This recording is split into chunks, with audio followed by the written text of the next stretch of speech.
Buenas noches a todos y todas. Les saluda Mariela Casas del equipo de comunicaciones de la Escuela de Gobierno de la PUC. En nombre de nuestra institución, una institución dedicada a la formación especializada de directivos públicos, agradecemos su asistencia y participación en este evento donde se hablará sobre qué capacidades se requieren en el sector público para la innovación. En este evento contaremos con la participación de Reine Catel, director adjunto y profesor de Innovación Pública de la UCL, el Institute for Innovation and Public Purpose.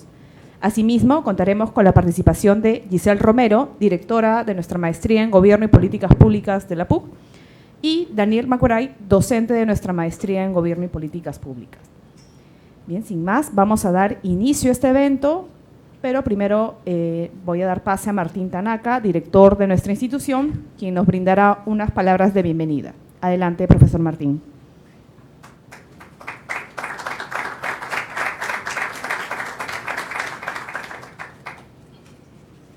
Bueno, muy buenas noches con todas, con todos. Quiero darles la bienvenida, agradecerles por su presencia, por su interés, que no es fácil llegar a la universidad este día, a esta hora, pero creemos que realmente este es un evento, una sesión que va a ser bastante útil para todos. Tenemos el gusto de contar con el profesor Catel con nosotros y un panel muy bueno de comentaristas que van a ver diferentes aspectos de los problemas de innovación en nuestro medio.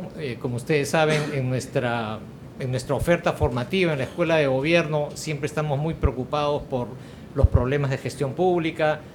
En particular, pensamos que es clave, absolutamente fundamental la innovación dentro del sector público. En nuestro programa de maestría de gobierno, por ejemplo, promovemos el proceso de graduación de nuestros estudiantes con procesos, con proyectos de innovación aplicada.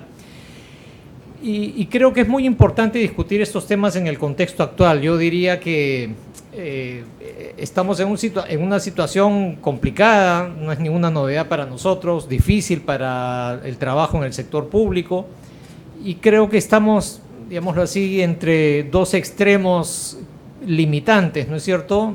Desde un lado macro, si uno mira el conjunto de las políticas públicas en el país, uno va a encontrar que ciertamente no tenemos las condiciones generales, ¿no es cierto?, coyunturales propicias para pensar en estos temas, lamentablemente, porque estamos ante un gobierno débil, estamos ante un gobierno que tuvo que hacerse cargo de la administración pública en un contexto de emergencia, ¿no es cierto?, y se percibe que hay otras prioridades en este momento. Y en el otro extremo, también vemos que hay experiencias e iniciativas de innovación en múltiples aspectos, en muchos sectores de la administración pública, del sector público, pero que muchas veces quedan como en experiencias muy pequeñas y muy circunscritas a ámbitos sectoriales o locales relativamente reducidos, ¿no? Pero en el medio nosotros creemos que hay un amplio margen para hacer cosas, ¿no es cierto?, en diferentes sectores, en diferentes niveles de gobierno, a pesar del contexto macroadverso y a pesar de las dificultades para escalar experiencias de innovación, creemos que hay nichos, hay espacios dentro del sector público, en todas sus oficinas, en todas las dependencias, hay nichos, hay espacios donde se puede crecer, donde se puede innovar, donde tomar la iniciativa puede abrir cambios, desencadenar cambios a favor de políticas que impacten realmente en los ciudadanos, ¿no? En todo caso, esa es la apuesta que desde la escuela queremos hacer. Estamos seguros que su presencia aquí refleja ese interés también por parte de ustedes. Y bueno, reiterarles el agradecimiento e invitarlos a seguir las actividades que realizamos en la escuela permanentemente alrededor de temas como este, que son muy importantes para nosotros y para el país en general, ¿no? Así que muchas gracias y buenas noches. Muchas gracias, profesor Martín. Asimismo, mencionar que contaremos con la participación de Freddy Lacondo, director de la Coordinación Técnica de ProInnovate. Bien, sin más, vamos a dar inicio a este evento y para ello voy a dar pase a Manuel Maldonado, diseñador de políticas públicas de la UCL y docente de nuestra maestría en Gobierno y Políticas Públicas, quien será moderador de esta noche. Gracias. Bueno, yo soy egresado de la Católica. Estudié en la Facultad de Gestión y Alta Dirección. Fui parte de la primera promoción. Y bueno, ustedes no están para escucharme hablar a mí, pero lo que quería comentarles es que un poco este panel está compuesto por mi propia historia alrededor de la gestión pública. Daniel fue mi primer jefe como practicante preprofesional. Giselle era una referente cuando yo estaba estudiando en la facultad. Rainer es mi jefe actual en el instituto y Freddy es un nuevo referente de Proinnovate, así que personalmente este panel tiene mucho valor sentimental para mí como egresado y ahora como trabajador de UCL. Nosotros como parte del Instituto de Políticas Públicas o del IPP hemos venido a trabajar en Perú con Proinnovate.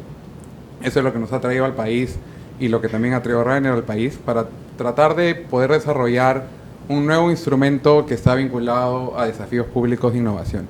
Algo que también Martín ha comentado que es un tema importante en la maestría y también un tema importante en la Facultad de Gestión y en general en la universidad. Esperamos que el trabajo conjunto que vamos a hacer con Proinnovate, también posiblemente con la escuela, sea el primer paso para tener ese tipo de programas en el país. Muchos gobiernos lo están intentando hacer ahora, el cambio de enfoque desde corregir fallas de mercado a trabajar como desafíos, es decir, donde la tecnología no es el centro, sino lo que se quiere resolver es un problema social, un problema económico. Sin más, yo invito al panel a pasar. Rainer, Daniel, Freddy y Giselle, por favor, adelante.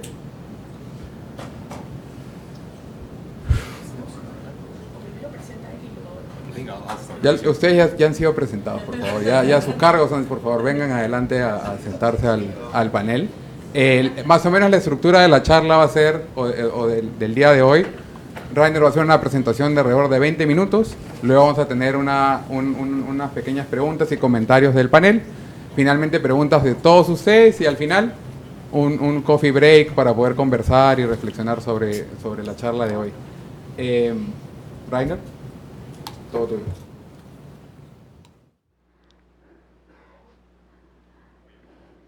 Creo que funciona.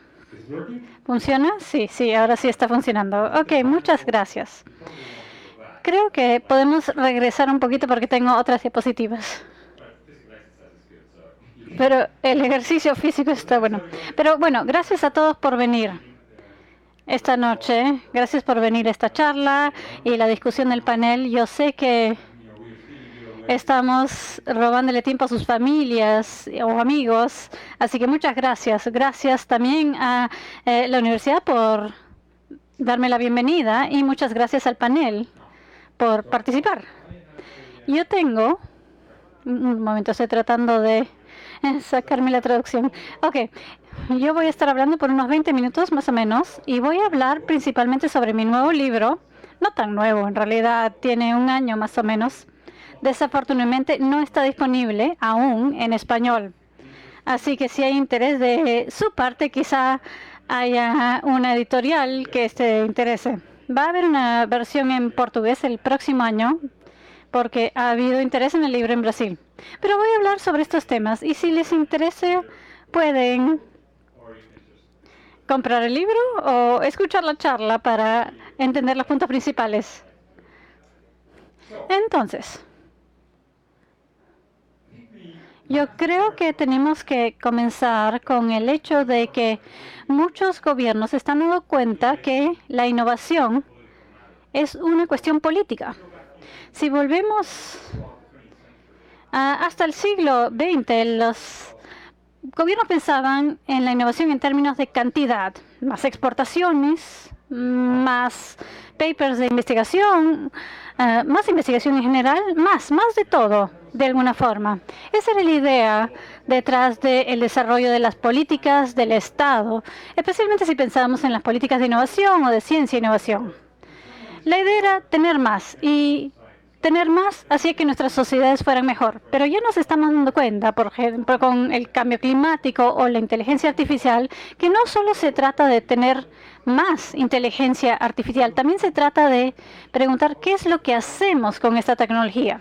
¿Cómo es que la tecnología nos ayuda a resolver los problemas que enfrentamos como sociedad? Por eso la innovación ahora la entendemos como una cuestión política y como agencias gubernamentales, eso significa que tenemos que involucrarnos, estar interesados en los ciudadanos. ¿Cómo es que involucramos a los ciudadanos en las discusiones? Y quizá, como lo han visto en los periódicos, hablamos de cómo cambiar el curso de la inteligencia artificial, porque quizá esto sea una tumba para todos o un final para el planeta. Entonces, ¿cómo cambiamos o regulamos la inteligencia artificial? Entonces, la innovación se ha vuelto algo cada vez más político y el cambio climático impacta a diferentes comunidades de diferentes formas. Es diferente si uno vive en la costa o en el Amazonas. El impacto del cambio climático va a ser muy diferente. Entonces, políticas de mitigación o políticas para la tecnología van a ser diferentes para las personas en la Amazonía y personas acá.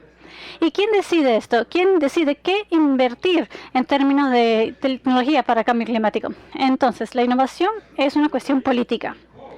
Y esta es una cita que viene de Kate Bingham. Era la jefa del grupo de trabajo para la vacuna en el Reino Unido. Y si se acordarán, el Reino Unido tuvo la vacunación más rápida.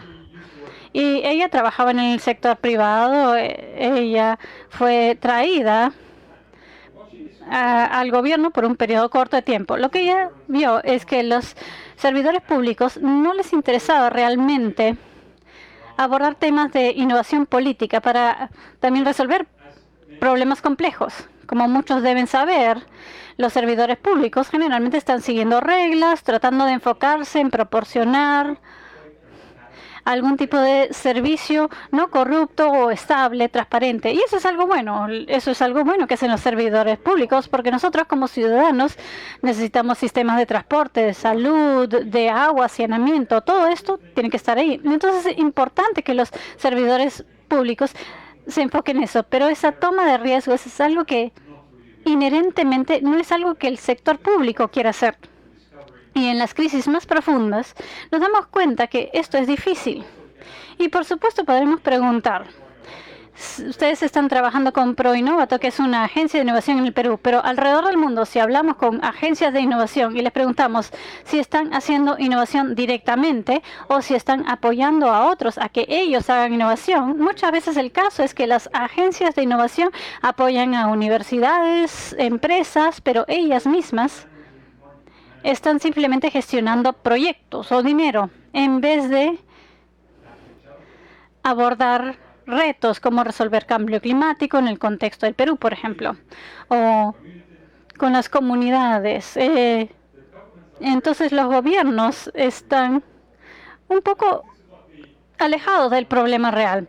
Y eso es lo que queremos retar en este libro. ¿Cómo es que los gobiernos se pueden volver más activistas, más involucrados en esos retos? Por eso decimos que la innovación es una cuestión política. Y si han leído las fábulas griegas clásicas, hay una historia bastante famosa sobre el zorro y el puercoespín. El zorro corre y hace muchas cosas, el puercoespín hace una cosa, pero la cosa que hace la hace muy bien. De cierta forma, el gobierno es así. El gobierno es como el puercoespín, es algo muy lento, hace una sola cosa. Si hay un departamento de transporte, ellos entienden el transporte, pero nada más. Es decir, haces una cosa y la haces muy bien. Y ese es el reto que existe en muchas agencias gubernamentales. ¿Cómo podemos también ser como el zorro? Hacer muchas cosas porque tenemos que ser más ágiles, porque hay más crisis. ¿Cómo podemos responder? Esta es una fábula que tiene 2000 años y yo creo que es parte de la condición humana. Es como si decidimos ser la tortuga o el zorro. Pero los gobiernos deben enfocarse en la estabilidad ágil, porque los servicios gubernamentales tienen que tener una entrega rutinaria. Queremos que la pensión funcione, que los sistemas sociales funcionen y que funcionen de forma rutinaria, pero también queremos que estas agencias gubernamentales puedan adaptarse a una crisis, que puedan innovar. Entonces queremos ambos, queremos que sean ágiles y estables al mismo tiempo. Y por supuesto es algo muy difícil. Uno no puede ser tanto el puercoespín como el zorro. El puercoespín estable, el zorro es ágil, son diferentes animales. Entonces, del gobierno le estamos pidiendo que al mismo tiempo sean dos cosas. Y este es el reto. ¿Cómo podemos crear esas burocracias que puedan hacer las dos cosas? Entonces, mi propuesta para ustedes, antes de llegar a eso, perdón, hay una gran cita de Brian Eno. Si lo han encontrado, él está en YouTube. Él fue el productor de un álbum y él tiene una cita muy importante de los burócratas. Dice, los burócratas están estabilizando el conocimiento, manteniendo las cosas corriendo como agua. Aún si no son los mejores, están ahí, están haciendo que las cosas funcionen. Y en ciertos momentos son radicalmente innovadores. Tienen que desarrollar soluciones porque hay una crisis. Y eso es lo que capturamos en la burocracia. Queremos una estabilidad, pero también una innovación radical. Y acá está otra cita antes de pasar a la carne de esta charla. Este es de un científico de Canadá y él dijo algo muy profundo. Dijo, cuando pensamos sobre las estructuras de las organizaciones, agencias gubernamentales, todas tienen que ser más o menos lo mismo o similares porque tienen que seguir las mismas reglas, los mismos estándares. Muchas veces los gobiernos tienen exámenes de servicio civil. Creo que en Perú no hay, pero en otros países sí las tienen. Entonces, si uno quiere ser un burócrata gubernamental, uno tiene que pasar ese examen. Y por supuesto, esto lleva a los problemas porque muchas de las personas vienen de los mismos antecedentes sociales, de las mismas familias, se ven de la misma forma, es decir, muy blancos en muchos países. Entonces tenemos estos países en el servicio civil, pero lo que estoy tratando de decir es que cuando tomamos la innovación seriamente en una estructura gubernamental, tenemos que construir una agencia diferente de forma consciente. Y yo diría que tenemos que construir organizaciones que sean camellos, leones y como niños. Y voy a explicar esto. Primero, por supuesto, muchas organizaciones públicas tienen tareas rutinarias, recolectar la basura, educación. Estas son tareas rutinarias. Tenemos que tener organizaciones como el camello que puedan cargar muchas tareas, proporciones de servicio a muchas personas. También como leones, porque tenemos que tener organizaciones que puedan adaptarse o abordar cambio climático o cosas que requieren riesgo, como los leones. Los riesgos también a veces no son los mejores, pero entonces tenemos las organizaciones rutinarias, las misioneras, y también tenemos que tener experimentación en el servicio público. Organizaciones que se comporten como niños y niñas. Los niños y niñas juegan mucho, no les importa tanto las consecuencias. Entonces, para darles ejemplos de estas organizaciones de forma global, y después podemos hablar de cómo se ve eso en Perú.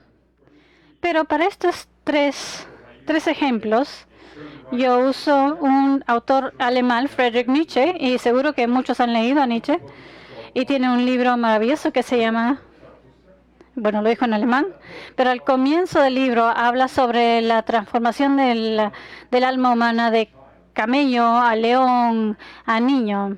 Seguimos esa transformación. Entonces lo cito a él. Él habla que cómo es un camello. Un camello es alguien que puede cargar mucho, puede soportar mucha carga, avanzar por mucho tiempo sin agua en el desierto. Y yo creo que hay un buen ejemplo de este tipo de organización. Tenemos la organización que aborda alojamiento en Singapur. Singapur tiene alojamiento público, vivienda pública, un buen programa o el mejor programa de vivienda pública en el mundo. Y no es algo que requiera innovación todo el tiempo, pero necesita innovación radical al comienzo del proceso, que alguien elabore una idea, pero administrar esta vivienda pública no es algo innovador, es algo rutinario, es una tarea rutinaria. Entonces necesita una burocracia Weber 1, un expertise para construir buenas casas, para poder administrar, proporcionar agua. No se necesita otro expertise, se necesita este expertise sólido una burocracia del siglo XXI para proporcionar estos servicios. Ahora, si vamos al león, ¿qué es lo que hacen los leones? Los leones tienen la libertad para crear cosas por sí mismos. No tienen deberes o le dicen no al deber. Y por eso el león, dice Nietzsche, es necesario. Y vamos a mostrar acá una organización tipo Weber II. Estas son organizaciones impulsadas por el deseo de cambio. Seguro que reconocen este ejemplo. Esta es la primera versión del Internet de 1969. Así se veía. Fue creada por una organización de Estados Unidos que se llama TARPA, que es una agencia de desarrollo de defensa. Y tomaron grandes riesgos, invirtieron en nuevas tecnologías porque querían llegar a la luna y de vuelta, y crearon este tipo de tecnologías nuevas. Pero es una burocracia muy diferente a, por ejemplo, vivienda pública. Y si vemos estas organizaciones, estas son muy diferentes. La vivienda pública en Singapur está impulsada por los servidores públicos, personas que tienen estabilidad. En TARPA no había estabilidad. Todos trabajaban ahí por 2 años y les gustaba y se iban. Iba por ahí por 2 años y luego me iba a otro sitio. Era un sistema muy flexible, una burocracia muy diferente. Tenemos que tener este tipo de burocracias para estas organizaciones que toman riesgos, porque tomar riesgo está en su naturaleza. Entonces nadie está pensando en su carrera de largo plazo, sino en esos retos tecnológicos. Son ingenieros o capitalistas y quieren trabajar con problemas complejos. Entonces el tipo de persona que trabaja en eso es diferente. Y ahora vamos al niño. Los niños y niñas son muy interesantes, porque los niños juegan. Y en ese sentido están comenzando algo nuevo, como dice Nietzsche. Están proporcionando algo nuevo, están tratando de crear o ser creativos, en otras palabras. Este tipo de organización, yo diría, hoy día tenemos 2 tipos de organizaciones. Tenemos la organización que combina los aspectos del león y de los niños. Y un ejemplo de ese tipo de organización sería la Agencia de Innovación de Suecia, que está proporcionando misiones para el gobierno de Suecia. Y este es un ejemplo. Ellos creen que cada calle en Suecia debe ser una calle saludable, sostenible y vibrante. Ellos tienen 40.000 calles, así que hay mucha experimentación ahí. No todas las calles se van a ver igual. No todas las calles van a necesitar la misma solución. Necesitan soluciones diferentes. Entonces tienes que experimentar, pero también tienes que poder adoptar estos riesgos, porque necesitamos que los gobiernos locales o los proveedores de energías y que la industria automotriz trabajen en este problema. Entonces se necesita mucha coordinación. Entonces tenemos que tener valentía para poder hacerlo. Y también tenemos que experimentar, porque esto es lo que queremos ver. Y vemos este tipo de organizaciones emergiendo, donde tenemos servidores públicos de carrera, pero también tenemos diseñadores que están ayudando a diseñar nuevas formas de imaginarse una calle, o políticas públicas para entender por qué las calles que son para los carros son malas quizá para nuestras ciudades o sociedades. Es una organización que es híbrida. Y por eso le llamamos una organización tipo Weber III. Es una organización híbrida que incluye a el servicio público como carrera y personas que entran por 1 año o 2 y luego se van. Y también incluyen formas flexibles de trabajar. Y la versión final es el camello y el niño. Son organizaciones que proporcionan servicios rutinarios, pero también están pensando en cómo experimentar. Porque la mayor parte del gasto de los gobiernos está en esos servicios rutinarios, la atención social, por ejemplo, educación, salud. Entonces, la mayor parte de los gobiernos gastan mucho dinero en esos servicios. Entonces, ¿cómo haces que esos servicios sean mejores, más innovadores?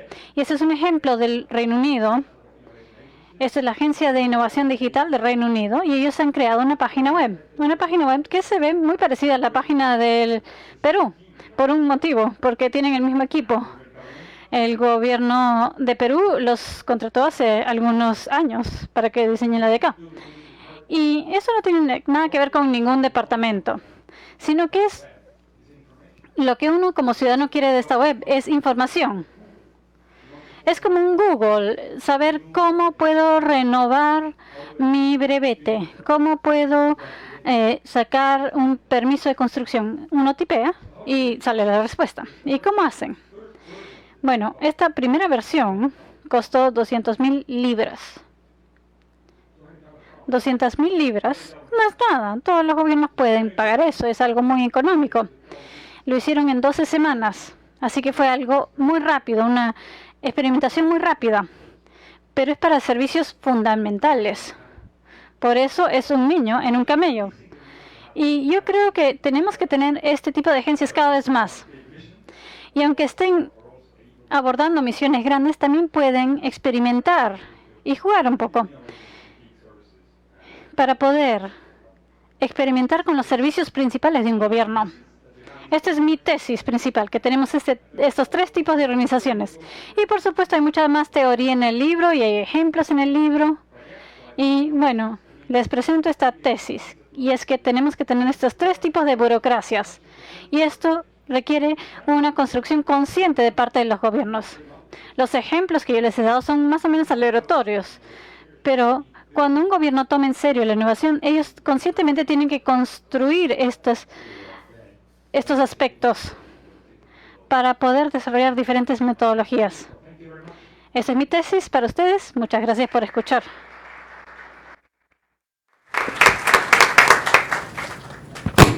Muchas gracias, Rainer, por la excelente presentación. ¿Se me escucha? No sé si funciona muy bien el micrófono. Funciona muy bien. No funciona muy bien, ¿no? De repente con... Será con el micro. Oh. I need to switch it on again. Tienes que aprenderlo. I'll hold it there. I switch it off, sorry. Muchas gracias, Rainer, por la presentación. Excelente. Y espero que, bueno, luego de la discusión del panel haya muchas preguntas del público. Creo que lo que voy a hacer es pedirle al panel que se ponga su gorro de gestión pública. Muchos, creo que todos han sido o son servidores públicos. Y quizás la primera pregunta es, efectivamente, ¿cómo ven la relación de lo que ha presentado Rainer en términos de la política de innovación y los tipos de entidad en torno a la política pública peruana, a la gestión pública peruana y a la realidad que tenemos actualmente? No sé si quizás, Daniel, tú quieres comenzar.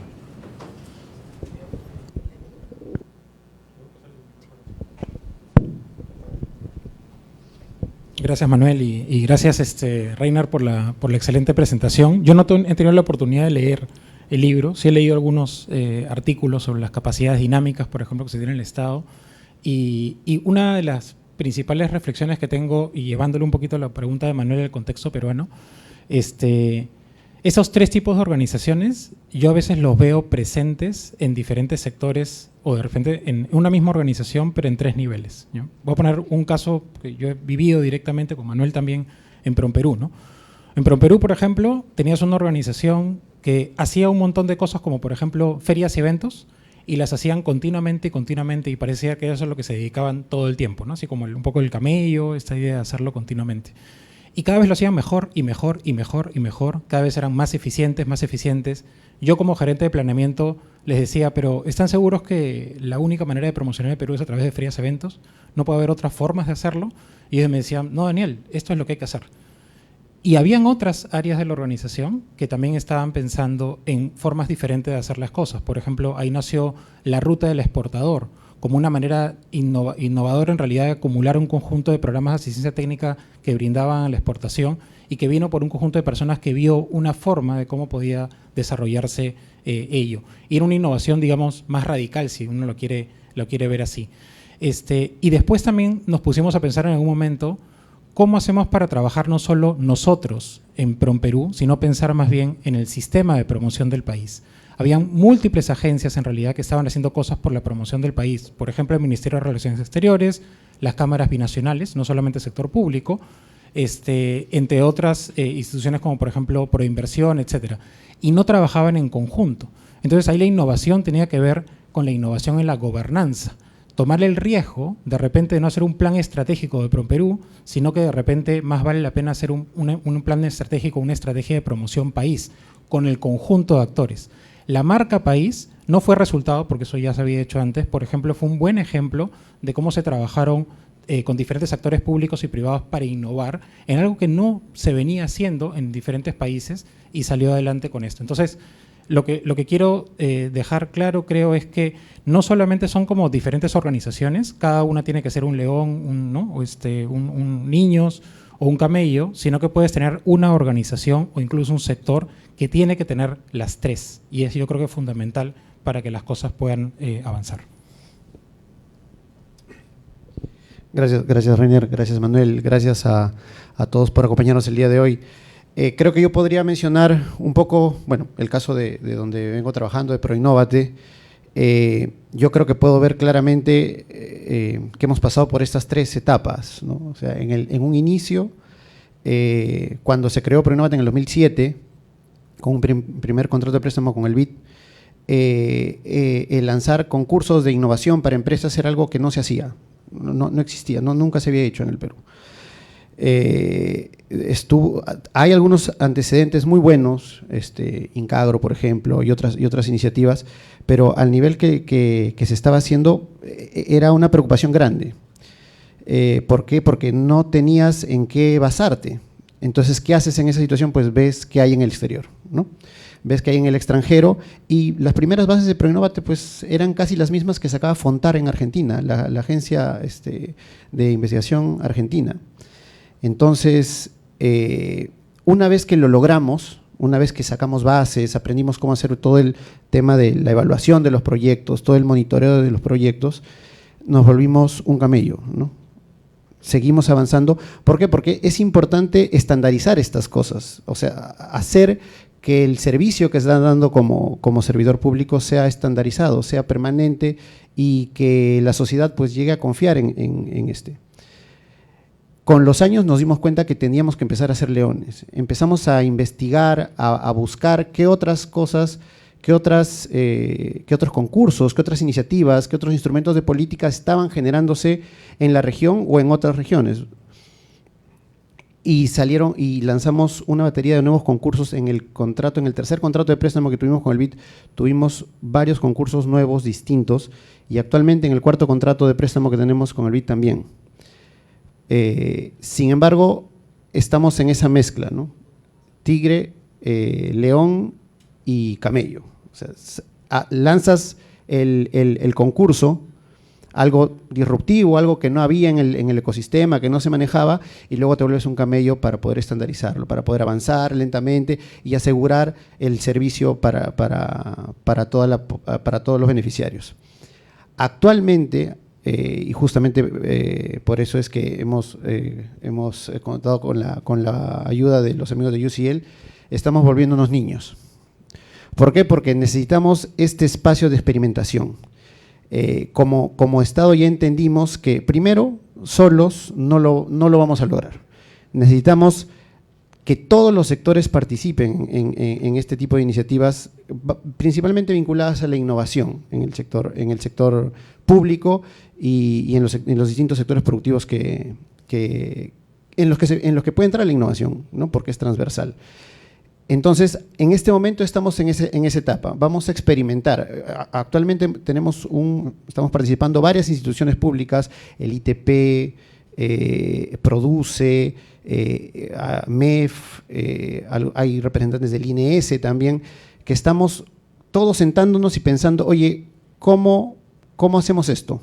¿Cómo podemos hacer que esto llegue a algo, a un instrumento sólido que pueda ser luego capitalizado por cada una de estas instituciones? Y eso es parte del experimentar, ¿no? Parte del innovar adentro. Entonces, definitivamente creemos que son importantes todas las instituciones. Hay varios camellos dentro de estas instituciones, ¿no? Pero ahí tenemos que prender la chispa, ¿no? Y creo que eso es un poco la función de Proinnovate como agencia de innovación en el país, un poco prender la chispa y empezar a hacer que esa rueda empiece a girar, ¿no? ¿Qué tal? Bueno, agradecer a Reiner por estar con nosotros, también agradecerle a Manuel por haber hecho posible esta presentación y a Freddy por acompañarnos el día de hoy, porque finalmente toda esta actividad se enmarca en las acciones de colaboración que también está desarrollando. En este caso, hola, hola.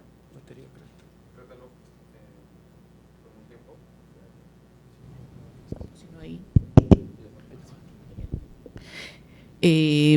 Que justamente tiene que ver con las actividades que viene desarrollando ProInnovate con el Instituto para Innovación y Public Purpose de UK, del UCL, ¿no? De UK. Yo lo que quería enfatizar en esta noche es la reflexión.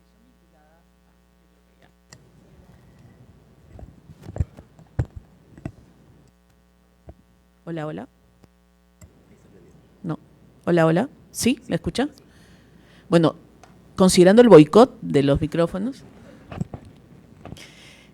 yo lo que quería enfatizar es que cuando hablamos de, o sea, digamos, el título decía qué capacidades se requieren para la innovación, ¿no? Le comentaba justamente a Rainer antes de empezar la presentación que justamente estoy haciendo una investigación vinculada con la capacidad, ¿no? La capacidad ha sido analizada desde diferentes disciplinas, desde la capacidad estatal, la capacidad administrativa, la capacidad de políticas, ¿no? ¿Y qué tipo de dimensiones debería, en este caso, implicar el análisis de la capacidad, ¿no? ¿Qué elementos se deberían considerar cuando uno analiza, digamos, la capacidad de las organizaciones para poder llevar adelante, en este caso, por ejemplo, proyectos, políticas públicas, estrategias, ¿no es cierto?, y justamente creo que hay tres dimensiones que son las que en este caso la literatura resalta respecto al tema de la capacidad, ¿no? Y que muchas veces algunas de estas las dejamos de lado cuando planificamos y cuando queremos, digamos, en este caso, llevar adelante proyectos, estrategias dentro del sector público, ¿no? Una dimensión tiene que ver con esta dimensión analítica, ¿no? Muchos autores señalan, realmente existen dentro de nuestras organizaciones esa capacidad para poder pensar, para poder cuestionarnos, para poder plantear, en este caso, alternativas de solución, para comprender realmente la problemática que en este caso está relacionada con nuestras organizaciones. Es más, para incorporar una serie de dimensiones en ese análisis, como los análisis, por ejemplo, desde el enfoque de género o desde otro tipo de enfoques, como por ejemplo los enfoques interseccionales, por ejemplo, para entender realmente la magnitud de los problemas que en este caso están relacionados con estas organizaciones. Muchas veces la dinámica dentro del sector público, y me ha pasado a mí cuando yo he sido parte del sector público, es que como que la dinámica siempre tiende a ser, ¿no?, mucho de seguir la ruta de lo que está ahí atrasado y simplemente conformarte con pasar un documento de un escritorio al otro, ¿no? Valgan verdades. Muchas veces hay personas que me dicen, ¿no?, ¿y cómo esa persona se mantiene en el sector público? No voy a decir porque podría estar diciéndome las palabras, ¿no? Pero lo que dicen es que levantan una bandera y navegan, ¿no? Como que para que nadie, y no hacen nada, porque finalmente no hacer nada no tiene riesgo, pues. ¿Quién te va a señalar? Nadie te señala, ¿no?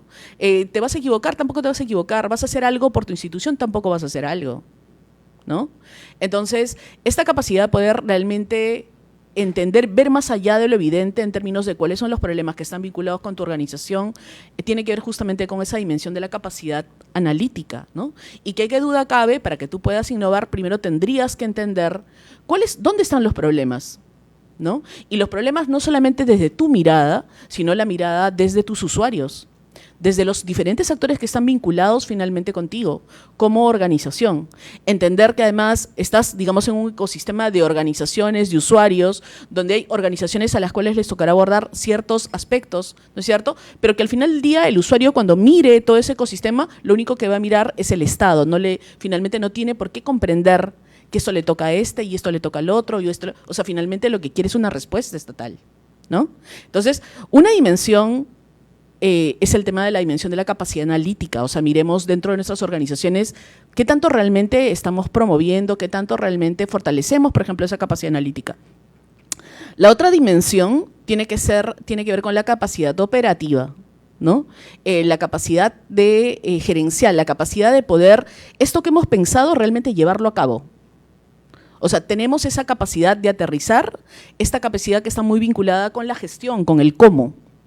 O sea, finalmente, esto que he pensado, cómo esto aterriza, cómo he hecho análisis de la viabilidad, de la factibilidad, porque de pronto me voy a quedar en un plano muy abstracto y esto nunca va a llegar a finalmente tomar cuerpo, va a tener, digamos, en este caso, va a lograr los resultados que esperamos para la gente, ¿no? Entonces, esto pasa por analizar esto desde el nivel individual, desde realmente la capacidad que tenemos, en este caso, de los individuos que conforman la organización, desde las organizaciones que están vinculadas con los problemas y desde el, digamos, en este caso, de un nivel mucho más sistémico, ¿no? Y otra dimensión de la capacidad tiene que ver con la capacidad política. La mayoría de los que estamos acá, estoy segura que formamos parte del Estado, ¿no es cierto? Estamos en alguna organización del sector público y siempre tendemos a pensar que la política es algo, eso malo que nos sucede mientras somos funcionarios públicos, ¿no? O sea, no debería existir, pero sin embargo, malas noticias, la política es consustancial al trabajo de la gestión pública. Y si no tenemos esa capacidad, por ejemplo, de venta, esta capacidad de identificar quiénes son los actores vinculados con esta propuesta de innovación que estoy planteando, quiénes son los que finalmente van a tener que dar el go, cuáles son, en este caso, los recursos, los drivers, qué cosa mueve a las personas que finalmente van a aprobar esa propuesta, pues no vamos a tener, digamos, la capacidad de poder plantear nada. O sea, si no tenemos mapeados a esos actores, si no sabemos cuáles son los procesos de toma de decisiones, cuáles son los espacios de toma de decisiones. Entonces, hay también dimensiones, digamos, de la capacidad política vinculadas con las propuestas, con las políticas, ¿no? Con identificar, por ejemplo, cuáles son las organizaciones vinculadas con el espacio de políticas en el cual me estoy moviendo, qué otras organizaciones de repente, ya sea del sector privado, las organizaciones sociales o la comunidad, están vinculadas con aquello que quiero lograr. Porque si no, de repente me puedo plantear una serie de propuestas que luego no terminan de tener asidero en el mundo real, ¿no? Y luego me pregunto, ¿por qué es que no funcionan? Es porque no tuve realmente esa capacidad de poder encontrar los espacios para poder encontrar a los actores a quienes proponerles estos planteamientos y luego sostener estas propuestas también en el tiempo, digamos, y para que éstas puedan dar los resultados que se esperan, ¿no? Entonces, eso por un lado. Y una de las cosas que justamente revisando documentos de Rainer sobre las capacidades, ¿no? Además de estas dimensiones, Rainer propone el tema de las capacidades dinámicas, ¿no?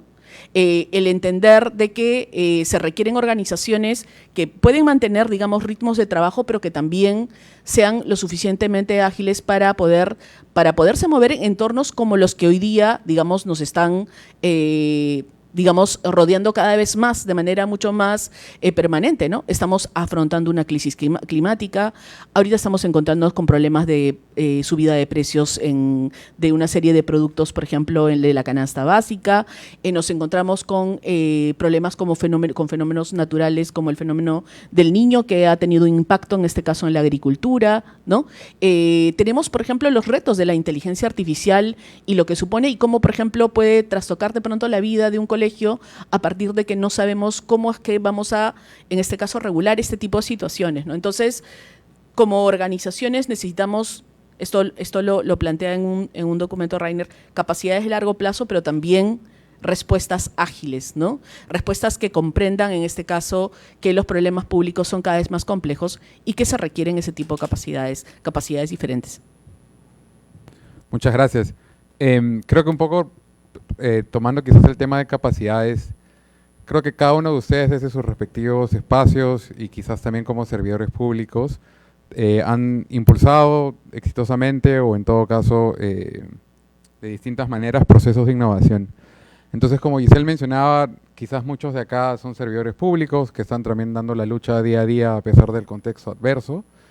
Y una pregunta sería, quizás no llevándolo a las capacidades organizacionales, pero a las capacidades individuales. De sus experiencias de impulsar procesos de innovación, ¿qué capacidades rescataron, ya sea de su equipo o de ustedes mismos, mientras trataban de cambiar algo, modificar algo, innovar, un poco romper el molde? Si quieres, ahora comenzamos con Freddy.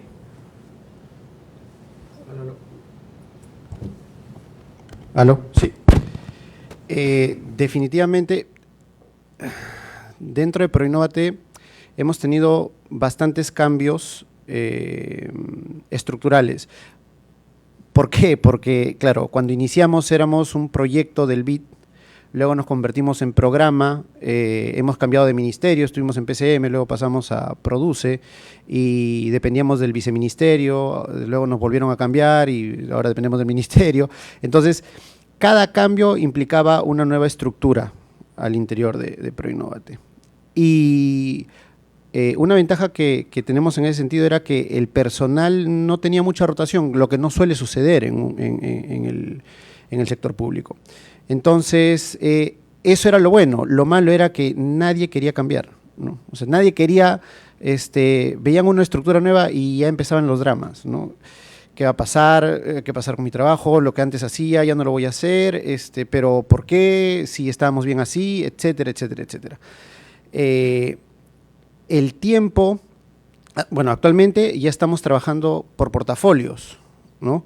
En Proinnovate las unidades técnicas eran la unidad de diseño de instrumentos, son inclusive hasta ahorita, estamos ahí en pleno cambio, diseño de instrumentos, evaluación y selección y monitoreo de proyectos.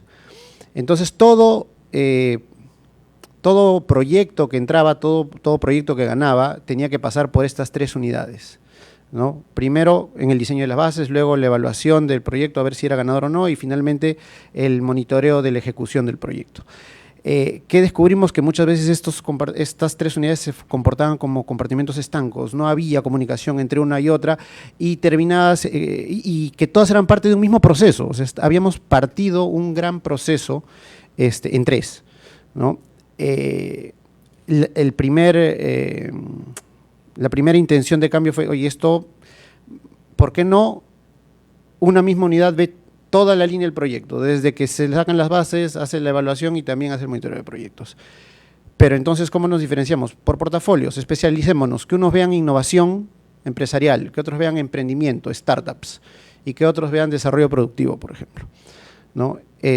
Y en esa línea, el papel, los tiempos, el análisis que hicimos, todos los estudios que hicimos nos daban buenos resultados. ¿Cuál era el problema? Como repito, la zona de confort de la gente, ¿no? Entonces, yo creo que una capacidad importantísima, sobre todo al interior del sector público, es esa aversión al riesgo, digamos, ¿no? El no querer, el no tener miedo de cambiar, ¿no?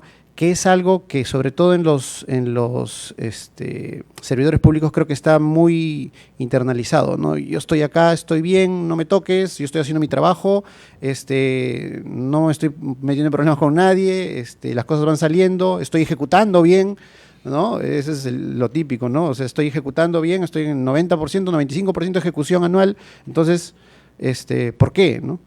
¿Por qué? Porque así es, ¿no? Nuevos tiempos implican cambios y actualmente si las entidades, las instituciones públicas no están preparadas para cambiar, pues van a fracasar, ¿no? Y lamentablemente esto no es como una empresa, ¿no? Una empresa fracasa y quiebra, bueno, pero una institución pública fracasa y muchos de los beneficiarios se ven afectados, la población en general, ¿no? Entonces, yo creo que ese sería un valor importante que tendríamos que empezar a inculcar en todas las instituciones públicas, ¿no?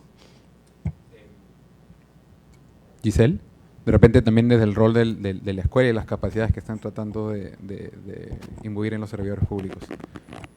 Quisiera hablar de mi experiencia en el sector público. Por favor. Yo he tenido 2 experiencias que me marcaron cuando estuve en el sector público. De hecho, a partir de esas 2 experiencias yo digo, yo he pagado con creces, he hecho mi servicio militar obligatorio y he dejado la sangre en el camino, ¿no? En realidad, en serio, lo digo en serio. O sea, y es más, digo a veces, he entregado los mejores años de mi juventud al sector público, ¿no?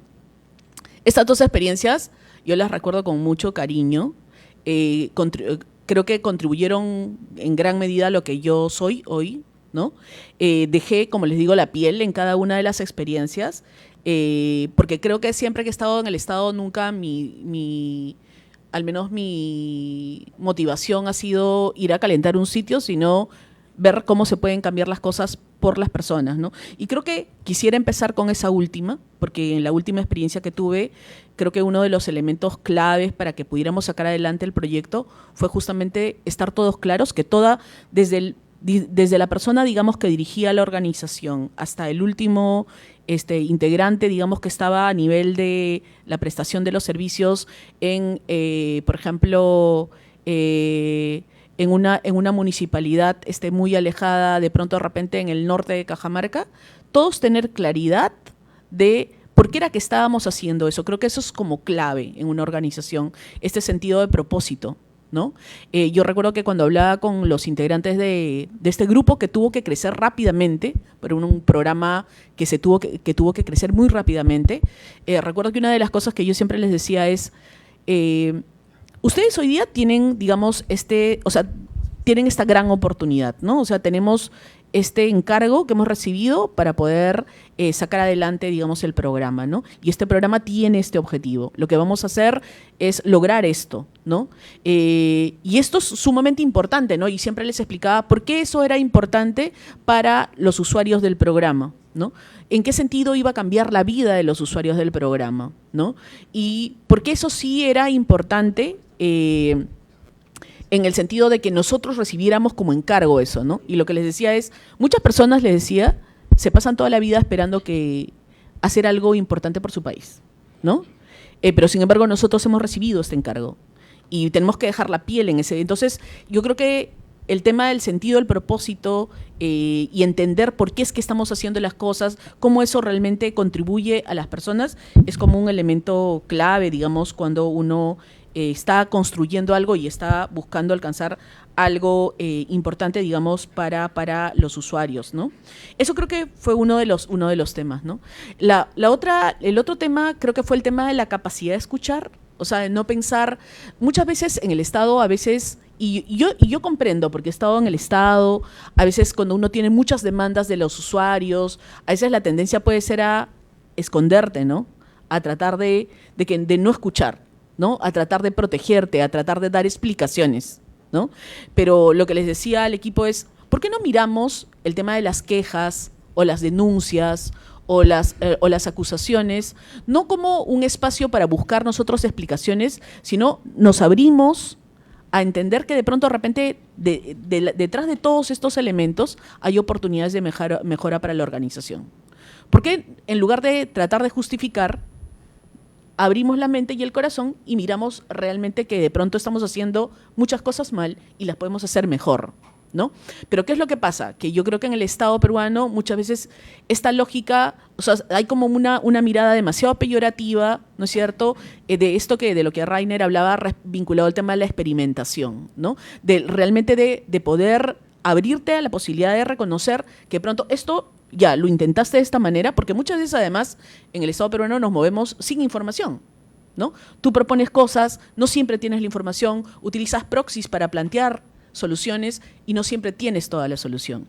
Entonces, realmente, digamos, cocinada, ¿no? Entonces, yo creo que en ese sentido es súper importante el tema de escuchar a los usuarios, escuchar a las unidades territoriales, no pensar que desde Lima las cosas, porque en Lima somos campeones, ¿no? De pensar que todo ya como las pensamos en Lima, sucede en el resto del Perú. Y así no es, pues, ¿no? O sea, claramente más bien es al contrario. Es de repente completamente diferente, ¿no? Entonces creo que ese es otro tema. Luego, otro elemento yo diría que es la importancia del trabajar codo a codo con tu equipo en todas las trincheras. O sea, aquí no vale el ampay me salvo, ¿no? De que yo estoy acá, esta es mi posición y desde mi sillón muy, muy feliz digo una serie de cosas que tienen que suceder, y en ese sentido creo que es clave también comprender los miedos del equipo, ¿no? Y para, conociendo esos miedos, saber cómo es que los vas a liderar en un proceso de reforma. Sorry. No. Daniel, tienes el privilegio de ser el último y también de tener menos tiempo. Gracias. Yo diría en realidad que, siempre esto lo digo, pero en general, no solamente por la innovación, que el que está en la gestión pública en realidad tiene que tener pasión por resolver los problemas públicos, en la lógica del ciudadano, obviamente, y por eso uno entra al sector público, es como muy natural, pero tiene que tener muchísima tolerancia a la frustración, enorme tolerancia a la frustración y mucha resiliencia para saber que las personas van a cambiar, que las cosas no salen como uno quiere, pero que tiene que seguir intentando y tiene que ser persistente y tiene que ser optimista y tiene que continuar. Y una cosa más que tiene que saber es que no va a estar ahí todo el tiempo, sino que va a mudarse de sector, va a estar en otro lugar, pero tiene que seguir con esa misma persistencia y seguir trabajando en lo mismo. Incluso cuando no está en el sector público también. Porque uno a veces está en la academia, puede estar en otra organización y puede seguir trabajando por querer resolver las cosas. Yo, por ejemplo, les cuento una experiencia muy particular y no estuve en el IPD, sino en el Sistema Nacional del Deporte. Yo ayudé a trabajar la política nacional del deporte y justamente una de las cosas que tratamos de ubicar en la política fue cuáles eran los grandes desafíos del deporte, con la idea de hacer laboratorios de innovación y pedir la ayuda a ProInnovate, por ejemplo, para poner fondos, pero eso no terminó resultando porque los presidentes del IPD volaban cada 3-4 meses y el Ministerio de Educación también todo el tiempo. Entonces era muy difícil sostener esta idea de cambio cuando constantemente hay estos cambios continuos. Pero eso no debe detenernos en querer hacer esos cambios. Uno ya no puede estar de repente haciendo el trabajo de la política, pero puede estar hablando de eso que es importante. Y lo más interesante es que se comenzó a armar una red de personas que habían sido presidentes del IPD, directores del IPD, del Comité Olímpico Peruano, gente que había estado muy involucrada en el deporte, y esa red permanece, y esa red se conoce. No está en el sector directamente, pero sigue promoviendo esta idea, por ejemplo, de identificar con claridad los desafíos, de tener un observatorio para ver los temas del deporte, etcétera, y a veces no necesariamente desde ahí. Y una cosita más que yo diría es que creo que sí está muy presente en esta persona que siempre quiere mejorar las cosas y cambiar las cosas a pesar del contexto difícil en el que está, esta cultura de constantemente estar identificando retos y oportunidades y prototipado y testeo continuo. Y cuando digo prototipado y testeo continuo, no me refiero a solamente las nuevas cosas. Cuando les hablaba del ejemplo de las ferias y eventos en Perú, ellos hacían prototipado y testeo todo el tiempo. Hacían la feria, ¿qué salió mal? ¿Qué puede mejorar? Para la siguiente, para la siguiente, para la siguiente. Y era una mejora. En el tiempo, tú veías 2-3 años después, era otra cosa la que hacían. Lo mismo en la ruta del exportador, ¿no? Les decía que se creó la ruta del exportador. Hay ruta del exportador 1.0, 2.0, 3.0, 4.0, 5.0. Está en actividad. Se está explotando esa ruta, se está mejorando constantemente, pero al identificar justamente todos los retos chiquitos que voy identificando, yo constantemente estoy innovando en ese espacio de mejora continua. Tal vez donde nos falte más es en la parte más de las innovaciones radicales y en la que, y perdón por eso termino, en la que a mí más me gusta, que un poco Martín decía al principio, que es la innovación a nivel más de la forma como gobernamos y gestionamos lo público. Porque en realidad, y eso no es un problema peruano, no sé si pasa también en otros países y sé que sucede, lo hacemos muy mal. Tenemos que ser conscientes de que no somos buenos gobernando y gestionando lo común y que tenemos que encontrar maneras diferentes de gobernar y gestionar lo común. Ahí también hay innovación. Ahí hay que ser como niños. Hay que explorar, hay que ver, hay que tomar riesgos de repente en algunos espacios. A mí me gusta mucho eso, es el espacio donde más estoy entrando y es algo que creo que tenemos que hacer en general como sociedad, porque innovamos acá poquito, etcétera, pero los problemas complejos están a la luz del día, así que hay que cambiar algunas cosas de cómo venimos gobernando y gestionando lo público. Muchas gracias. Un aplauso para el panel, por favor. Ahora pasamos a las preguntas del público. Van a pasar con el micro, así que quien quiera preguntar, por favor, levanta. Ahí hay una persona. Qué bueno comenzar así de frente. Allá. Buenas noches. Soy Eduardo Santillana, director de gestión institucional del ProInnovate. Una de las cosas que quería reforzar sobre lo que dijo Freddy es de que en el ProInnovate somos unos leones, porque tenemos una de las cualidades, no tener miedo, porque gestionar, financiar innovación en el país es complicado, porque no es un bien inmueble, no es un tangible, financiar un intangible es difícil, más aún que sabes que estás propenso a los errores, ¿no? Porque de 100 proyectos que tú financias, 2 te pueden dar un buen resultado y los otros 98 es por lo que te van a pedir el porqué, te van a juzgar el porqué, pero bueno, ahí estamos, ¿no? Para gestionar, para eso somos los gestores públicos, ¿no? Eso es. Muchas gracias. ¿Ahí hay otra pregunta? Y ahí luego otra, atrás. Muchas gracias, muchas gracias. Edgar Matos, estudiante de acá de la Universidad Católica, de la Facultad de Economía. Y sí tuve ocasión de, en experiencia del sector público, estuve en el FOPEX, lo que ver el FOPEX, después en el ICE, el tristemente ICE, ¿no? Que finalmente fue PROMPERÚ, ¿no? Se convirtió en PROMPERÚ. La experiencia en realidad con relación a lo que es las ferias, nace del FOPEX, ¿no? O sea, en realidad eso tenía muchos años, 10, 20 años fácilmente de experiencia. Pero lo que yo quería aportar es un poco, me parece bien interesante lo que nos ha planteado Rainer, ¿no?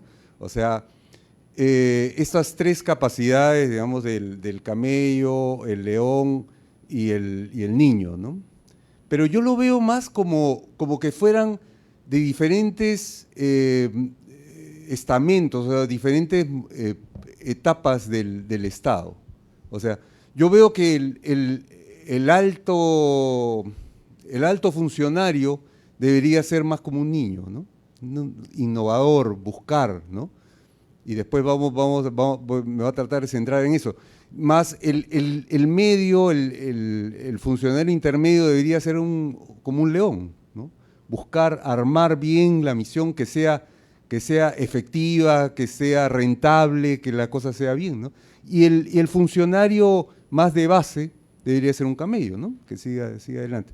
Pero ¿a qué voy? A que toda innovación, para que tenga efectividad, debe nacer de algo. Algo que dijo Giselle, y lo dices también en el video de la presentación del programa, ¿no? O sea, hay que escuchar, hay que saber escuchar a la gente que efectivamente necesita. Y justamente ahí parte, ¿no? O sea, toda innovación debe partir de una necesidad. Si no es de una necesidad, ¿qué innovas, no? Puedes innovar cualquier cosa que no sirve, que no funciona. Y yo te lo digo, Freddy, y se lo digo también al funcionario, yo he tenido una experiencia con Innovate, yo he presentado 2, 3 proyectos, no fueron aprobados, pero ¿por qué? En verdad, no porque yo los había hecho, o mi equipo los había hecho, ¿no? O sea, eran muy innovadores, ¿no? Pero, ¿qué pasaba? Ustedes lo tercerizan la evaluación. Y muchas veces se burocratiza en el mal sentido de la palabra, se vuelven camellos, pero camellos que no van hacia adelante, sino van hacia atrás. O sea, se acostumbran a aprobar ciertos proyectos en base a lo que siempre se ha aprobado.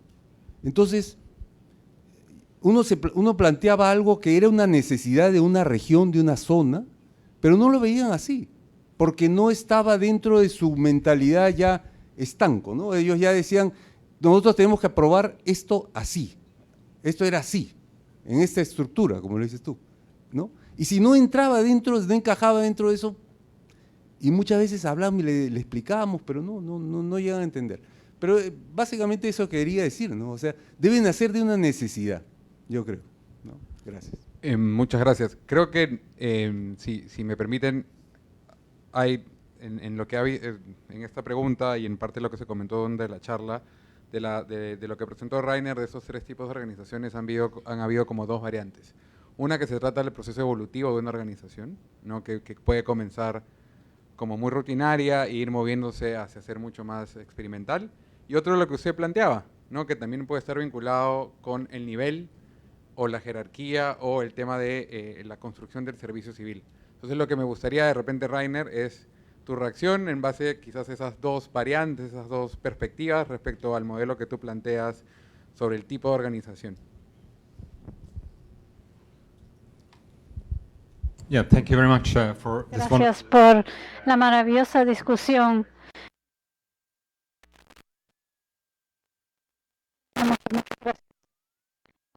Y también he comido mucho ceviche. Y soy una persona vegana.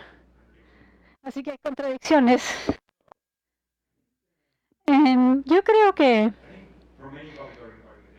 para muchas organizaciones públicas es muy difícil retener diferentes rutinas y formas de trabajar. Muchas organizaciones son un tipo de organización y el trabajo que hacen es rutinario, es como el camello, porque aun si pensamos sobre sus propios ambientes de trabajo, es muy difícil en términos de gestión y emocional tener diferentes formas de trabajar. Si pensamos en niños, no queremos pasar todo el día con niños porque después de un rato pueden fastidiar un poco. Pero yo creo que ese es el reto para las organizaciones públicas. ¿Cómo podemos construir un espacio para este tipo de organización? Por supuesto, Latinoamérica tiene muchas experiencias con, por ejemplo, laboratorios de políticas. Y muchos de estos hacen trabajo muy interesante y muchos de ellos son inefectivas, porque están separados de las estructuras principales. La máquina del gobierno quizá están en alto nivel político, pero son inefectivas porque no están dentro de esa maquinaria.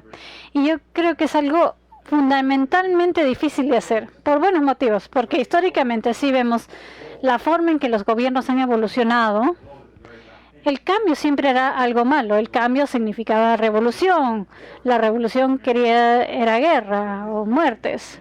Por eso, muchas instituciones públicas y la división de poderes y las instituciones burocráticas están ahí para evitar el cambio, porque cuando uno evita el cambio, las personas siguen con sus vidas sin morir.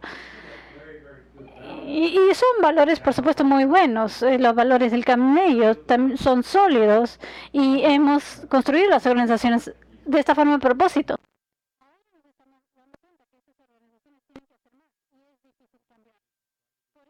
Muchas organizaciones tratan de hacer 2 o 3 cosas a la misma vez, pero muchas de ellas fallan.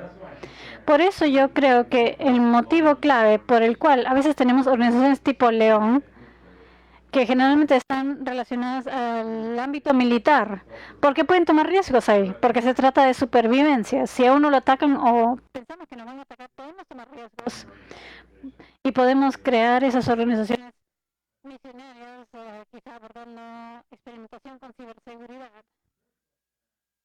En términos de capacidades personales, yo creo que muchas veces hablamos del riesgo, pero yo no sé si riesgo es la palabra correcta. Yo creo que deberíamos enfocarnos más en activismo. No activismo en el sentido político, sino cómo hacemos hacer que las personas sean activistas en cuanto a la emergencia climática, que les importe la emergencia climática o la diversidad y equidad. Porque muchas de las formas en las cuales traemos a las personas a las organizaciones son impulsadas por estas tareas rutinarias. Tenemos expertos legales, tenemos ingenieros, que no están impulsadas por otras personas que no están impulsadas por otras cosas. Entonces ese es el reto para mí. ¿Cómo cambiamos los sistemas de reclutamiento para encontrar a las personas que se sienten motivadas por esta agenda activista? ¿Cómo traemos estos valores al servicio civil? Porque el servicio civil debe ser neutral, es ser políticamente neutral. Entonces, ¿cómo traemos estos valores no neutrales al servicio civil? Y eso creo que es un reto muy grande para muchas organizaciones. Y el rol de las instituciones educativas como esta se vuelven críticas porque tenemos que ver la currícula. Estamos enseñándoles a los estudiantes a tomar riesgos, que por supuesto es importante, pero también a cómo poder manejar los espacios difíciles emocionalmente y políticamente. Y trabajando en un sistema, quizá no está trabajando hacia esos mismos objetivos. Muchas personas no pueden hacer esto por mucho tiempo. Yo creo en otra cosa, entonces voy a otro sitio que refleja mis valores. Entonces, tratar de crear este servicio público basado en valores es un reto clave. Una vez que podemos hacer eso, podemos contratar diferentes personas, podemos formar diferentes tipos de equipos y tener una organización impulsada por valores. Y el rol de política pública es importante y también tenemos que pensar en cómo educamos al servicio civil futuro. A question over there. There and there. And there.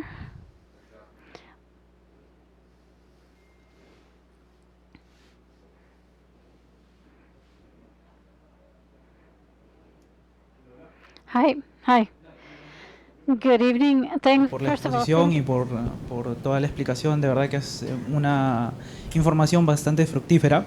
Yo tengo un par de preguntas. La primera es, previa felicitación de nuevo por la implementación de los distintos programas en los que han participado los ponentes y los panelistas, es, si bien la implementación ha salido bastante bien en el transcurso de estos años, sí me quedó con ese interés de saber un poco más del momento previo, del momento de diseñar el programa, antes de mandarlo a correr, antes de implementarlo.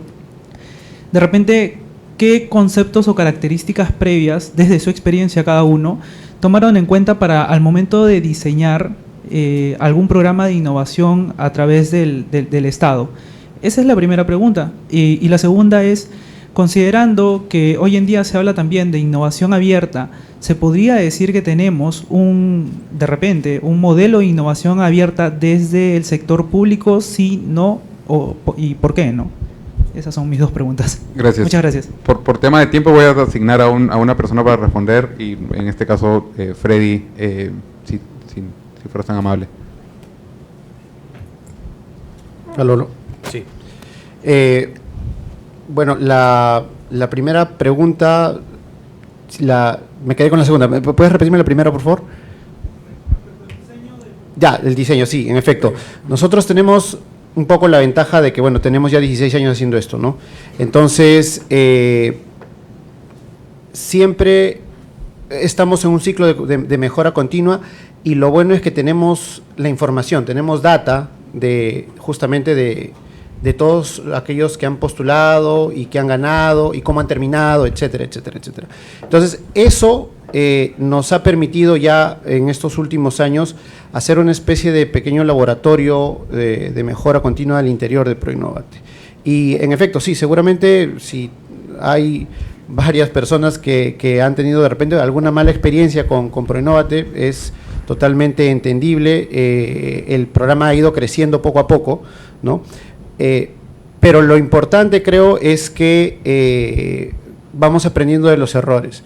Entonces, gracias a la información que tenemos, y esto es súper importante para hacer política pública, información, ¿no? Nos estamos preocupando bastante de hacer permanentemente encuestas y recoger información a través de los instrumentos que vamos lanzando. ¿Para qué? Para que esta misma nos sirva para mejorar los instrumentos y sacar nuevos instrumentos. Por ejemplo, nos dimos cuenta que con los proyectos que teníamos de innovación empresarial, que siempre decíamos que tenían que llegar hasta una escala piloto, ¿no? Los proyectos tenían que llegar hasta una escala piloto. Nos dimos cuenta después de unos años que esos pilotos se quedaban como piloto, no llegaban a mercado, y una innovación que no llega a mercado no es innovación, ¿no? Entonces, ¿cuál era el principal problema? El principal problema eran los recursos. O sea, está bien, yo ya logré este prototipo, ¿no? Llegué a este prototipo, pero necesito validarlo con mis clientes. Necesito saber si me lo van a comprar. O sea, atiende una necesidad, pero tal como lo tengo, ¿me lo van a comprar? No lo sé. Entonces, es ahí, y claro, le dijimos, ¿y por qué no lo utilizas? Es que eso cuesta, y eso cuesta bastante. Tengan en cuenta que principalmente trabajamos con micro y pequeñas empresas, ¿no? El 85% de nuestros beneficiarios son micro y pequeñas empresas. Entonces, en función de eso dijimos, ok, saquemos un instrumento nuevo que lo llamamos validación de la innovación, ¿no? Que es el que te permite el prototipo que ya ha sido validado, que ya no tiene riesgo tecnológico, pues acercarlo a tu mercado. ¿Cómo lo quiere tu cliente? ¿Lo quiere grande, pequeño, rojo, verde, aerodinámico? No sé. Esos ajustes luego se pueden hacer en esta fase del proyecto. Y luego, y así seguimos avanzando. La data de justamente estas dos intervenciones nos dice, oye, igual tienes algunos proyectos que no están llegando. ¿Por qué? Porque claro, ya tienes un producto que es nuevo, es innovador, que tiene un mercado, y te lo quieren comprar, pero te quieren comprar un montón. Te quieren comprar 2 millones, 3 millones. ¿Qué necesitas? Necesitas espalda financiera. Necesitas dinero para poder fabricar todo eso. En función de eso, ¿qué hemos sacado? Actualmente ya estamos trabajando sobre un instrumento que se llama garantías tecnológicas. Y este instrumento va un poco más allá. ¿Por qué? Porque ya no apalanca recursos solamente del Estado, ya no son recursos no reembolsables, sino que en este instrumento te ayudas de la banca privada. ¿Qué haces? a un buen proyecto, a un buen prospecto de proyecto que ya tiene la evaluación, que ya te ha demostrado que tiene un mercado, pues le asignas una garantía, una carta fianza. Con esa carta fianza el empresario puede ir a un banco y decir, yo tengo una garantía líquida para que me prestes $1.000.000, por ejemplo, ¿no? Y eso ya es recursos de trabajo, capital de trabajo, que él puede implementar, utilizar para poder producir en la cantidad que se necesita. Entonces, tenemos esta ventaja de estar generando información importante de los beneficiarios para poder ver de qué manera podemos seguir atendiéndolos en ese camino hasta que la innovación llegue al mercado, porque si no, no se vuelve innovación, ¿no? Y la otra pregunta que tenías era… Creo que lo podemos dejar ahí para que, por temas de tiempo, Daniel, y de ahí la última pregunta para que no se vayan tarde a su casa. Sí, la pregunta que hacías muy interesante sobre si estamos en capacidad para hacer innovación abierta. Yo lo que te digo es que yo creo que la innovación abierta es necesaria, o sea, no es que sea algo que… Yo creo que no estamos en la capacidad ahorita, hay muchas cosas que no tenemos, por ejemplo, cómo hacer las compras públicas para la innovación, sí. No sabemos identificar desafíos con claridad, no sabemos priorizar los desafíos, por ejemplo, a nivel de un sector, que es bien importante. Para mí, una de las principales funciones del líder de un sistema, del Sistema Nacional de Deporte, el Sistema Nacional de Cultura, el Sistema de Gestión de Riesgos de Desastres, etcétera, es identificar cuáles son los desafíos prioritarios.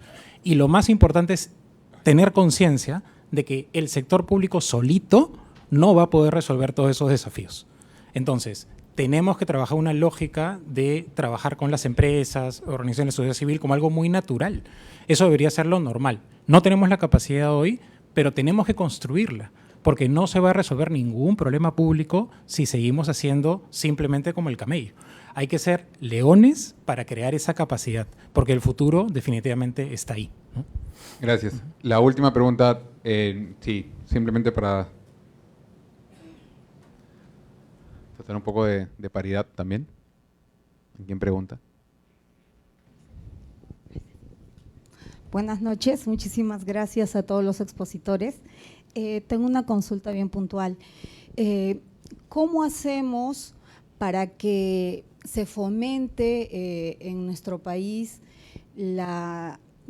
mayormente estas capacidades, como la del último modelo de los niños, ya que al final las decisiones la toman nuestros políticos, ¿no? ¿Cómo fomentar en ellos estas capacidades y más en un contexto actual de cómo estamos en nuestro país y que generalmente en las elecciones que tenemos, sean locales, regionales y presidenciales, son los mismos candidatos los que se presentan o cambian de partido? O sea, ¿cómo meterles el chip para poder incorporar el sentido de la innovación en el sector público? Gracias. Para Giselle, adelante. La pregunta del millón, más o menos, ¿no? Creo que yo les diría que comprender que estos actores políticos están, digamos, se mueven por motivaciones políticas, ¿no? Entonces, yo creo que se puede, o sea, alrededor de eso se podrían construir, digamos, proyectos, ¿no? Por ejemplo, un alcalde, ¿no? Si al alcalde, por ejemplo, tú le explicas, y me ha pasado a mí, por ejemplo, cuando he estado muchas veces en proyectos con gobiernos locales, ¿no? Le dice, alcalde, usted tiene, usted presentó esto como propuesta de plan de gobierno. En su comunidad, estos son los principales problemas, ¿no? Si usted desarrolla tal o cual actividad, digamos, la posibilidad de que lo puedan, digamos, de pronto de repente, ahora ya no se puede la reelección, pero que de pronto su partido político pueda tener una oportunidad en la siguiente es mayor, ¿no? O sea, yo creo que si uno realmente sabe conducir, ¿no es cierto?, una argumentación en esa línea, yo les diría que sí es posible. O sea, no es que tengamos, digamos, en este caso también, o sea, es verdad que hay algunos actores políticos y actores de repente en el espacio como más gerencial o de alta dirección que pueden ser irracionales, pero yo creo que es cuestión de saber pensar desde las motivaciones de estos actores, ¿no? Y en ese sentido, por ejemplo, también no siempre se trata de que, y les cuento que me ha pasado, ¿eh? Por ejemplo, muchas veces, y en algún momento, más a un contexto antes, ¿no? Cuando estaba en un cargo de alta dirección, yo me di cuenta, por ejemplo, que mi jefe era machista y que cualquier tipo de propuesta que yo le llevara, él de entrada no era una propuesta viable. Entonces, a veces yo me olvidé, o sea, yo dije, bueno, a ver, ¿se trata de que yo le planteé la propuesta y yo ofrecer como la dueña de la propuesta o la que generó finalmente la alternativa o finalmente de que se haga? Entonces, ¿de qué manera puedo hacer para que en efecto se haga? Iba, hablaba con los asesores de él y les decía, mira, que no sé cuánto tal, yo te puedo dar todas las alternativas, tal, tú presentas esto en la mesa de alta dirección y en efecto, llegaba la propuesta y yo y hacía la prueba, ¿no? Y un día presentaba, me decían, no, ¿no? Desechado, pues. Y llegaba esta misma persona a la siguiente semana y tipo aprobado, ¿no? Aprobado, qué maravillosa idea. Entonces, yo creo que hay que saber identificar quiénes son los actores dentro de la organización, quiénes son los que van a tomar las decisiones, de quién depende y cuáles son las motivaciones detrás de esos actores.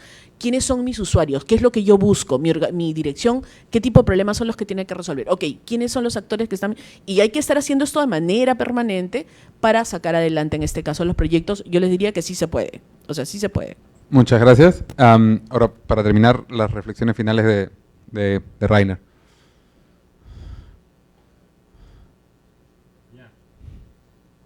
Is it on? Is it on now? Muchas gracias por la maravillosa discusión y por venir acá a dedicarnos un poco de tiempo en vez de con sus familias. Mi reflexión final es que tengo algunos regalos conmigo para los panelistas, así que todos los que están en el panel van a recibir una copia de mi libro. Acá está, acá está, acá está. Y hay una para Martín también. Gracias por recibirme hoy día. Gracias, Manuel. Y gracias a todos en el panel. Y creo que tenemos algunas bebidas o cóctel afuera. Pueden unirse a celebrar la innovación en el Perú y tener discusiones personales y continuar. Y luego continuar con estas discusiones en el futuro. Tenemos unos... también van a hacer una foto. Ustedes saben que ahora las redes sociales son súper importantes. Así que... Oh, there's more gifts. Martín. Por favor, acá está. Para Rainer también. Thank you very much. Very kind. Y para Manuel. Yo lo acepto si hay una botella de pisco ahí, ¿no? La siguiente vez vamos a probar No, Ya. Marco, si quieres tú dirígelo de la parte de la foto, tú ahí das las direcciones. Buenas noches. Para la foto, los panelistas se van a poner acá, por favor, dándole la espalda hacia ustedes y les pido que por unos minutos se queden sentados hasta que terminemos con la parte de la foto. Por favor. Mil disculpas por ello, ¿ah? Y mostrando el libro hacia mí. Sí. Para que aumenten las ventas del libro. Yeah, you're gonna be facing me, okay? Okay, and I'm gonna take the picture right here. I'm here. No, you're gonna be here facing me. Oh, you want to have that?